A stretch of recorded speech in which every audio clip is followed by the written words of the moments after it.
অনেক মানুষই কয় জীবনের প্রথম প্রেম বলে 12 বাতারি মেয়ের সাথে হয়। তো আমারও ঠিক এমনই হয়েছিল। জীবনের প্রথম প্রেম করে দেখা করতে গিয়া সেটা ধরা খাইছি ওর বড় ভাইয়ের হাতে। কারণ আমি নিজে জানতাম না আমি প্রেম করতেছি এক 12 বাতারি মেয়ের সাথে। তো নমস্কার বন্ধুরা, আমার নাম মিস্টার দীপেন্দ্রনাথ ঠাকুর, রবীন্দ্রনাথ ঠাকুরের ছোট ভাই। আমি ফেসবুক আর ইউটিউবে ফুটকি মারা কবিতা বানাই।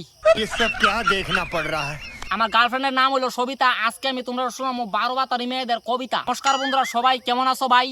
চলো আর বেশি দেরি না কইরা ফুটকি মারা কবিতাটা তোমাদের একটু শোনাই। कहाँ से आते हैं?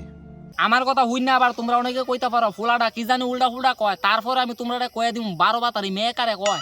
আমার কথা হই না, আবার কারাপটারা পাইও না। কারাপটারা পাইলেও ভাই ভিডিওটা চাইরা যায় না। কথা কি ক্লিয়ার না ভেজাল আছে?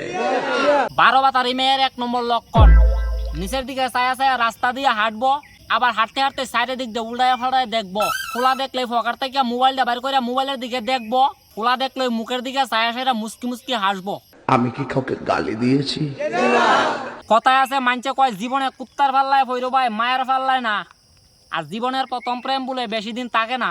যখন আমি উঠলাম ক্লাস 9 উঠতে না উঠতে ফইরা গেছি এক 12 বাতারি মেয়ের লাইন। মাইয়া আসলো দোলা, আমি আসলাম কালা। আর ওই মাইয়া আমারে ভাইতো না বালা। আমি তো ভাবছিলাম ওই মায়ের বিয়া না করা পর্যন্ত আমি থামতাম না, কারণ আমি নিজে জানতাম না যে ওই মাইয়া আমারে ভালো টালো বাসতো না। তো কষ্ট হইতেছে আপনারা? মোটামুটি শরীরে একটা ভাব আইছে না?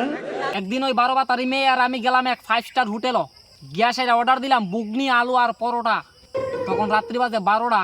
যখন আমরা 5 স্টার হোটেলের ভিতরে ঢুকছি তখন দেখি কেউ নাই। তো আমরা দুজন আরামসে খাইতাছি।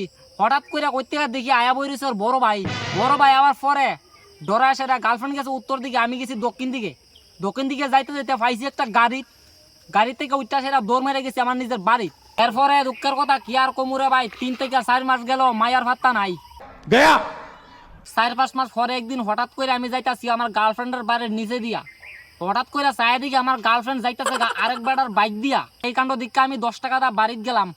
বাড়িতে গিয়া পরের দিন আবার 10 টাকা দা উঠলাম এক টোটোওয়ালার গাড়ি থেকে ঠাস করে গেলাম আমার গার্লফ্রেন্ডের বাড়িতে গিয়া গার্লফ্রেন্ডের গিয়া জিগাইলাম এদুন কাছে বাইকের ফুটকির দিকে বয়সেরা গেছিলা কেডা আসিল ওই বেড়া।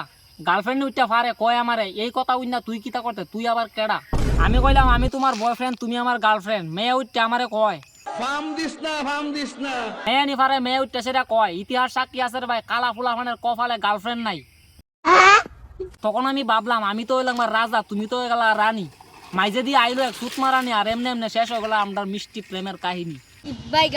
তো গাইজ পরের কবিতাটা কি বিষয় বানাইতাম পারলে একটু জানাই দিও। আর এই ভিডিওটা ভালো লাগলে শেয়ার মেরে দিও। আমি হইলাম মিস্টার দীপেন্দ্রনাথ ঠাকুর, রবীন্দ্রনাথ ঠাকুরের ছোট ভাই। আমি ফেসবুক আর ইউটিউবে ফুটকি মারা কবিতা বানাই। তো ততক্ষণ পর্যন্ত তোমরা সবাই ভালো থাকো, সুস্থ থাকো।